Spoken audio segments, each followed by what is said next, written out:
ਪਤਾ ਕਿਤੇ ਨਹੀਂ ਸਿੱਧੀ ਗੱਲ ਦੱਸ ਇਹ ਸਭ ਤੋਂ ਹੁਣ ਸਾਜਾ ਨਹੀਂ ਤੇ ਤੁਹਾਨੂੰ 5 ਮੱਲੇ ਭੇਜ ਆ ਸੀ ਪੁੱਤਰ ਗੱਲ ਸਾਜਾ ਸੀ 1 ਰੁਪਿਆ ਵੀ ਤੇਰਾ ਖਰਚਾ ਨਾ ਹੋਣ ਮੈਂ ਖਰਚਾ ਕਰਾ ਕੇ ਸਾੜੋ ਕਿਤੇ ਪੈਸੇ ਨਹੀਂ ਸਨੀ ਨੇ ਪੈਸੇ ਕਿਤੇ ਨਹੀਂ ਸਾਜਾ 1000 ਰੁਪਏ ਕਿਤੇ ਭੇਜੋ ਸੋਨਾ ਸਾਰੇ ਮਤਲਬ ਦੂਸਰੀ ਦਿਹਾੜੀ ਦਾ ਘਰ ਚੋਰੀ ਕਰੋ 1000 ਰੁਪਏ ਦੇਣਾ ਉਹਨੇ ਤੇ ਹੋਰ ਕਿਹੜੇ ਕੰਮ ਕਰਦੇ ਸੀ ਨਾਲ ਨਹੀਂ ਹੋਰ ਕੋਈ ਉਹਦਾ ਸੀ ਤੇ ਉਡਣਾ ਇਹ ਨਹੀਂ ਸਾਜਾ ਜੋ ਸਾਜਾ ਜਿੱਦੇ ਹੋਏ ਤੇ ਉਹ ਸਾਜਾ ਸਵਾਦ ਦਾ ਉਹ ਕੋ ਰੱਖਦਾ ਹੀ ਨਹੀਂ ਤੂੰ ਉਹ ਜ਼ਰਾ ਨਾ ਸਾਲੋ ਜ਼ਰਾ ਕੋਈ ਤੂੰ ਸਲਬ ਨੇ ਬਤਾ ਨਾ ਚੇਸੋ ਨਹੀਂ ਚਲੋ ਸੀ उठ में लगा कर तू डन कर सच सच दस और कर मार चोरी से कराने सच दस मार दे मेरे को बोल ना यार दे मेरे दो ना जी मान नहीं पता ओ भैया मेरी कुत्ती दा भी कुछ दसो वाला बना दसो में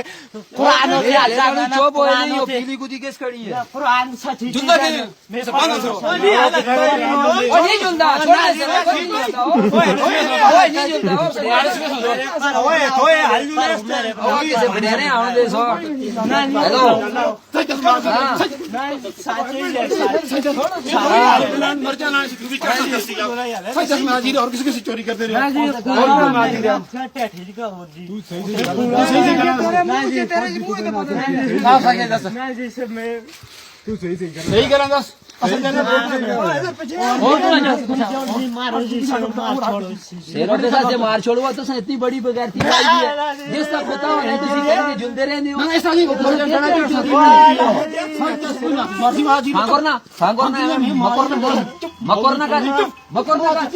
मकर कौन करती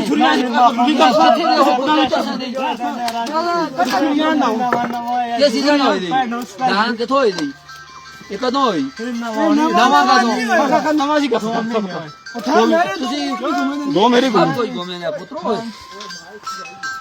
आउन दोस्त ना माइस माऊ है आउन देस ना माऊ ऐसी पता दे लगे जरा मेरे पुत्र कर दे के ऐसा दे उसा पता नहीं जीजा ही बन छोड़ दो सामने रसी किथे रसी ऐसा करो संपन्न